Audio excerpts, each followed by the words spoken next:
Hello students, everybody good morning. कैसे हो? आइए हम पीयूष प्रभा के अगले चरण की ओर चलते हैं। हम उसने कहा था पाठ चल रहा था, इसमें लहना सिंह ने फर्जी लेफ्टिनेंट यानी जर्मन लेफ्टिनेंट को उसकी चालाकी के साथ में पकड़ लिया गया और उसके साथ वाद विवाद हो रहा है। और वाद विवाद के साथ में ही उसने अपनी पिस्तौल से गोली चलाई और लहना सिंह के जांग में लगी। लहना सिंह ने हेनरी मॉर्टिन की 2 फायरों से साहब की कपाल क्रिया कर दी। धड़ाका सुनकर सब दौड़ पड़े। धड़ाका सुनकर सब दौड़ पड़े। बोधा चिल्लाया, क्या हुआ? लहना सिंह ने उसे यह कहकर सुला दिया कि एक हड़का हुआ कुत्ता आ गया है, पागल कुत्ता आ गया है, हड़क गया, इसलिए उसे मार दिया गया है। और उससे सब हाल कह दिया कि वास्तविकता क्या थी। सब बंदूकें लेकर तैयार हो गए। लहना सिंह ने साफा फाड़कर घाव के दोनों तरफ पट्टियां कसकर बांधी। घाव मांस में ही था। पट्टियों के कसने से लहू निकलना बंद हो गया। इतने में 70 जर्मन चिल्ला करके खाई में घुस पड़े। सिखों की बंदूकों की बाढ़ ने पहले धावे को रोका, दूसरों को रोका, पर यहां थे 8। लहना सिंह तक तक कर मार रहा था, एक एक कर मार रहा था। वह खड़ा था और लेटे हुए थे और भी 70 थे। कौन? जर्मन। अपने मुर्दा भाइयों के शरीर पर चढ़कर जर्मन आगे घुस जाते थे। थोड़े मिनटों में वे अचानक आवाज आई, बहा गुरुजी दा फतह। गुरुजी के लिए, इस गॉड के लिए धन्यवाद दे रहे हैं। और बहा गुरुजी दा खालसा। और धड़ाधड़ बंदूकों के फायर जर्मनों की पीठ पर पड़ने लगे। यानी पीछे से भी सूबेदार लौट करके आ गया। एन मौके पर जर्मन 2 चक्कों के पाटों के बीच में आ गए। पीछे से सूबेदार हजारा सिंह के जवान आग बरसाते थे और सामने लहना सिंह के साथियों के संगीन चल रहे थे। पास आने पर पीछे वालों ने भी संगीन पुरोना शुरू कर दिया। एक किलकारी और कि अकाल सिखा दी फौज आई, वहा गुरुजी दा फतह, वहा गुरुजी दा खालसा, सत श्री अकाल पुरुष। और लड़ाई खत्म हो गई। 63 जर्मन या तो मारे गए या करहा रहे थे। सिखों में 15 के प्राण गए। सूबेदार के दाहिने कंधे में गोली लगी जो आर पार निकल गई। लहना सिंह की पसली में एक गोली लगी। उसने घाव को खंदक की गीली मिट्टी से पूर लिया और बाकी का साफा कसकर कमरबंद की तरह लपेट दिया। किसी को खबर न हुई कि लहना को दूसरा घाव छाती में लगा है, पसली में लगा है और वह भारी बाहर है, भारी घाव है। लड़ाई के समय चांद निकल आया था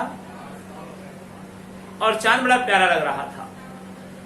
ऐसा चांद जिसके प्रकाश से संस्कृत कवियों का दिया हुआ छई नाम सार्थक होता है। छई करने वाला।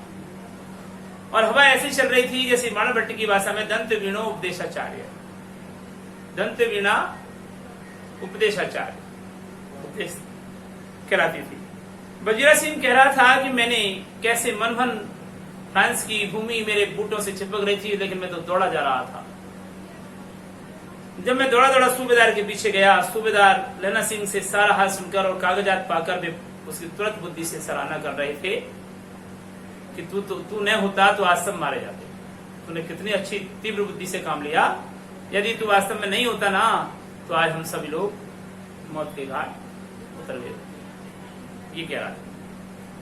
इस लड़ाई की आवाज 3 मील दाहिनी की ओर खाई वालों ने सुन ली। उन्होंने पीछे से टेलीफोन कर दिया। वहां से झटपट 2 डॉक्टर और 2 बीमारों को ले जाने वाली गाड़ियां आ गई जो जल्दी वहां से जो 1.5 घंटे के अंदर अंदर आ पहुंची। फील्ड अस्पताल नजदीक था।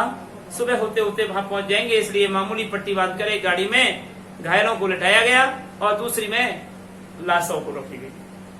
सूबेदार ने लहना सिंह की जांग में पट्टी बंधवानी चाहिए, पर उसने यह कहकर टाल दिया कि थोड़ा घाव है, सवेरे देखा जाएगा। जबकि असली घाव तो उसकी पसलियों में लगा हुआ था, जिसका किसी को मालूम ही नहीं था। बोधा सिंह ज्वर में वर्रा रहा था। वह गाड़ी में लिटाया गया। लहना को छोड़कर सूबेदार जाते नहीं जाना चाह रहे थे कि यह लहना अकेला रह जाएगा। यह देख लहना ने कहा कि तुम्हें बुधा की कसम है और सूबेदार जी की सौगंध है जो इस गाड़ी में न चले जाओ, और तुम मेरे लिए वहां पहुंचकर गाड़ी भेज देना, और जर्मन मुर्दों के लिए भी तो गाड़ियां आती होंगी, मेरा हाल बुरा नहीं है, देखते नहीं मैं खड़ा हूं, वजीरा सिंह मेरे पास तो है ही। अच्छा, पर बुधा गाड़ी पर लेट गया, भला आप भी चढ़ जाओ। सुनिए तो, सूबेदार निहोरा को चिट्ठी लिखो, पत्नी को जब चिट्ठी लिखो तो मेरा मत्था टेक ना लिखना, और जब घर जाओ तो कहना कि मुझसे जो उसने कहा था वह मैंने कर दिया। क्या कहा? प्रश्न बनता है कि यह कथन किसने किससे कहा और सूबेदारनी ने नैना सिंह से क्या कहा था? दो प्रश्न बनते हैं इसमें। तो यह कथन लहना सिंह ने सूबेदार से कहा जब वे वहां से घायलों को लेकर गाड़ी में लेकर जा रहे थे और वह नहीं जा रहा था, तब सूबेदार से लहना सिंह ने कहा। गाड़ियां चल पड़ी। सूबेदार ने चढ़ते चढ़ते लहना का हाथ पकड़कर कहा, तेने मेरे और मेरे बुधा के प्राण बचाए हैं। लहना कैसा? साथ ही घर चलेंगे, अपनी सूबेदारनी को तो ही कह देना। उसने क्या कहा था? पूछा उसने क्या कहा था? अब आप गाड़ी पर चढ़ जाओ, मैंने जो कहा वह लिख देना और कह भी देना। गाड़ी के जाते लहना लेट गया, अब घायल हो गया और कहने लगा, वजीरा पानी पिला और मेरा कमरबंद खोल दे, तर हो रहा है। कहानी के आधार पर कथन को स्पष्ट कीजिए। क्या कथन है? कि मृत्यु के कुछ समय पहले स्मृति बहुत साफ हो जाती है, और बिल्कुल सत्य बात है ये। मृत्यु की जैसे जैसे मृत्यु मनुष्य के नजदीक आती है, उसकी याददाश्त बहुत क्लियर होने लगती है। उसके जीवन में जो भी उसने अच्छा बुरा कर्म किया है वो उसके सामने सीरियल द सीरियल उसके सामने दिखाई देने लगता है उसको, कि मैंने किसके साथ अच्छा किया, किसके साथ बुरा किया। कब? जब मृत्यु निकट आती है। तो लहना सिंह के सामने भी वो दृश्य उजागर होते चले जा रहे हैं। लहना सिंह 12 वर्ष का है, ये सामने दिखाई दे रहा है। अमृतसर में मामा के यहाँ आया हुआ है, दही वाले के यहाँ, कभी सब्जी वाले के यहाँ, हर कहीं उसे एक 8 वर्ष की लड़की मिल जाती है। जब वह पूछता है कि तेरी कुड़माई हो गई, तब धत कहकर भाग जाती है। एक दिन उसने वैसे पूछा तो उसने कहा कल हो गई। देखते नहीं, ये रेशम के फूलों वाला सालू। सुनते ही लहना सिंह को दुख हुआ, क्रोध हुआ। क्यों हुआ? फिर उसको होश आता है, फिर कहता है, वजीरा पानी पिला दे। फिर अगला दृश्य उसके सामने आता है। 25 वर्ष बीत गए। अब लहना सिंह 77 राइफल्स में जमादार हो गया है। उस 8 वर्ष की कन्या का ध्यान ही नहीं रहा, न मालूम में कभी मिली थी या नहीं, भूल गया। 7 दिन की छुट्टी लेकर जमीन के मुकदमे की पैरवी करने में अपने घर गया। वह रेजिमेंट के अफसर की चिट्ठी मिली कि फौज नाम पर जा रही है, युद्ध करने के लिए जा रही है, फौरन चले आओ। गांव आया हुआ था फौज से छुट्टी लेकर के, लेकिन अफसर की चिट्ठी उसको मिली कि फौज युद्ध करने जा रही है, तुरंत चले आओ। साथ ही सूबेदार हजारा सिंह की भी चिट्ठी मिली कि मैं और बुधा सिंह भी युद्ध करने जा रहे हैं, लौटते समय हमारे घर उतर जाना, साथ चलेंगे। सूबेदार का गांव रास्ते में पड़ता था और सूबेदार उसे बहुत चाहता था। लहना सिंह सूबेदार के यहाँ पहुंचा। जब चलने लगे तब सूबेदार बेड़े में से निकल करके आया, अपने वाहन में से निकल करके आया और बोला, लहना सूबेदार ने तुझको जानती है, बुलाती है, जा मिला। लहना सिंह भीतर पहुंचा। सूबेदार ने मुझे जानती है? कब? रेजिमेंट के क्वार्टरों में तो कभी सूबेदार के घर के लोग रहे नहीं। दरवाजे पर जाकर मत्था टेकना कहा। आशीष सुनी, लहना सिंह चुप। अंदर से आवाज आई, मुझे पहचाना? लहना सिंह ने कहा नहीं। फिर आवाज आई, तेरी कुड़माई हो गई। धत, कल हो गई, देखते नहीं, रेशमी बूटा वाला शालू अमृतसर में। ये भाव लहना सिंह के मनोमस्तिष्क में टकराने लगे और उसकी तंद्रा खुल गई, मूर्छा खुल गई, करवट बदली। फिर उसको होश आ गया। पसली का घाव बह निकला। वजीरा पानी पिला, उसने फिर कहा। तो प्रश्न बनता है कि सूबेदारनी ने लहना सिंह से स्वप्न में क्या कहा? उसके अभी जो लेटर है ना, उसके ख्वाब आ रहे हैं कि स्वप्न में क्या कह रहा है। तो वो कह रहा है, सूबेदारनी ने लहना सिंह से स्वप्न में क्या कहा, ये प्रश्न बनता है। तो यही है कि मुझे पहचाना नहीं, तेरी कुड़माई हो गई, धत कल हो गई, देखते नहीं रेशमी वाले बूटों का शालू अमृतसर में। इस प्रकार से भाव स्वप्न में उसे आते रहे और यही बात सूबेदार ने स्वप्न में कहा। आगे भी प्रश्न ऐसा ही आएगा, उसका उत्तर भी दूसरा मिलेगा। स्वप्न चल रहा है, सूबेदारनी कह रही है मैंने तेरे को आते ही पहचान लिया, एक काम कहती हूं, मेरे तो भाग फूट गए, सरकार ने बहादुरी का खिताब दिया सो दिया, लालपुर में जमीन भी दी है, आज नमक हलाली का मौका आया है, नमक का कर्ज चुकाने का। नमक हलाल और नमक हराम दो चीजें होती है। हराम कहते हैं कि जिसका नमक खा रहे हैं उसी के साथ गद्दारी करना, और हलाल कहते हैं जिसका नमक खा रहे हैं उसके लिए काम आना, उसके हित में काम करना। तो सूबेदारनी कहती है कि आज नमक हलाली का मौका आया है, युद्ध करने जा रहे हैं देश के हित में, पर सरकार ने हम तीमियों की, हम स्त्रियों की एक गरिया पलटन क्यों नहीं बना दी, एक छोटी पलटन क्यों नहीं बना दी, स्त्रियों की पलटन क्यों नहीं बना दी। तो वो कह रही है, उससे स्वप्न में उसको दिखाई दे रहा है, अभी ये प्रश्न का उत्तर होगा वो सूबेदारनी ने लैला सिंह से स्वप्न में क्या कहा। तो सूबेदारनी कह रही थी कि मैंने तेरे को आते ही पहचान लिया, एक काम कहती हूँ, मेरे तो भागी फूट गए, मैं तो दुर्भाग्यशालिनी हूँ, सरकार ने बहादुरी का खिताब इनको दिया है, लालपुर में जमीन दी है, आज नमक हलाली का मौका आया है, युद्ध करने के लिए जा रहे हैं, पर सरकार ने हम स्त्रियों को एक छोटी सी सेना क्यों नहीं बना दी, जो मैं भी सूबेदार जी के साथ में युद्ध करने के लिए चली जाती।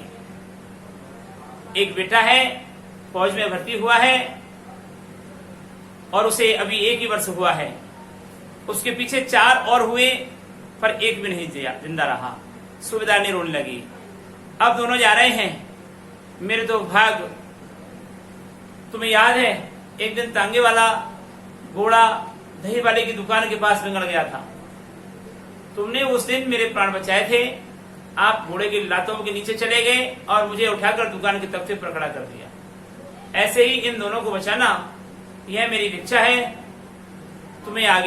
तुम्हारे आगे आंचल पसारती हूँ, अर्थात तुम्हारे आगे मैंने दुपट्टा फैला दिया। उसने कहती आंचल पसार रही, रोती रोती सूबेदारनी कमरे में चली गई, लहना भी आंसू पहुंचता हुआ बाहर आ गया। फिर उसकी तंद्रा टूटती है, फिर स्वप्न टूटता है और फिर कहता है वजीरा सिंह पानी पिला, और उसने कहा था। लहना सिंह का सिर अपनी गोद में रखे वजीरा सिंह बैठा है, जब मांगता है पानी पिला देता है, आध घंटे तक लहना चुप रहता है, फिर बोला।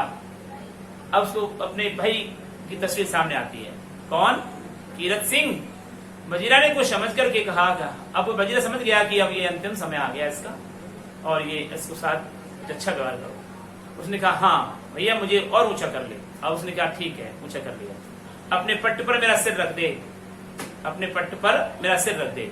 वजीरा ने वैसे ही किया, हाँ अब ठीक है, पानी पिला दे, बस अब के हाड़ में आम खूब पकेगा, खेतों में आम खूब पकेगा, चाचा भतीजा दोनों यहीं बैठ करके आम खाना, जितना बड़ा तेरा भतीजा है उतना ही यह आम है। यानी कि जिस दिन उसका जन्म हुआ था उसी दिन उस आम के पेड़ को लगाया गया था और उसी महीने इसे लगाया गया था। वजीरा सिंह के आंसू टप टप टपक रहे हैं कि कितनी अंतर भावनाएं उजागर हो रही हैं। कुछ दिन पीछे क्या देखते हैं कि वह मर जाता है। कुछ दिन पीछे अखबारों में छपता है कि फ्रांस और बेल्जियम 68 की सूची मैदान में घावों से मरा 77 सिख राइफल्स बटालियन का जमादार लहना सिंह। इस प्रकार से उस लहना सिंह ने अपने कर्तव्य का पालन किया और अपने अधिकारी, मालिक, सूबेदार और उसके बेटे की रक्षा की और उसको, उसकी सूबेदारनी को दिए गए वचन का उन्होंने पालन किया। अपनी जान देकर के भी उन्होंने उन दोनों की रक्षा की। यही पाठ का सारांश है। अब आज का ये पाठ तो कंप्लीट हो गया। अगले पाठ की ओर हम बढ़ेंगे। आज का गृह कार्य देख लीजिए।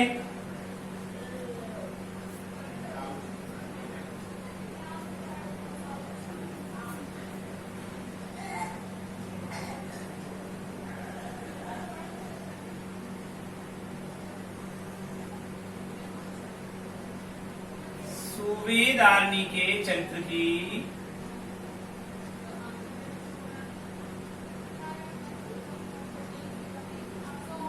दो विशेषताएं बताइए।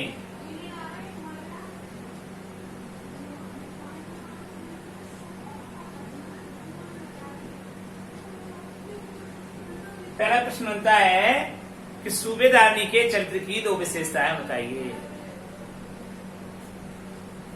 दूसरा आता है कि उसने कहा था कहानी की मूल संवेदना लिखिए।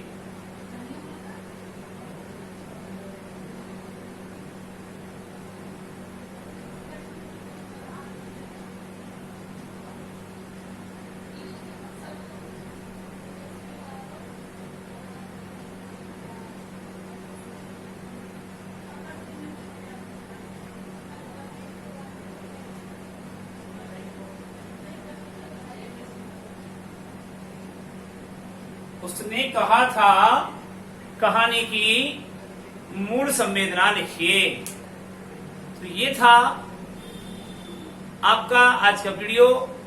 अगले वीडियो में हम अगले अध्याय की ओर चलेंगे और वह है मोहनदास करमचंद गांधी के द्वारा लिखा गया सत्य के प्रयोग। आत्मकथा का अंश है और उन्होंने लिखे हैं सत्य के प्रयोग के बारे में। हम अगले वीडियो में पढ़ेंगे। तब तक के लिए हम आपसे विदा लेते हैं। नमस्कार।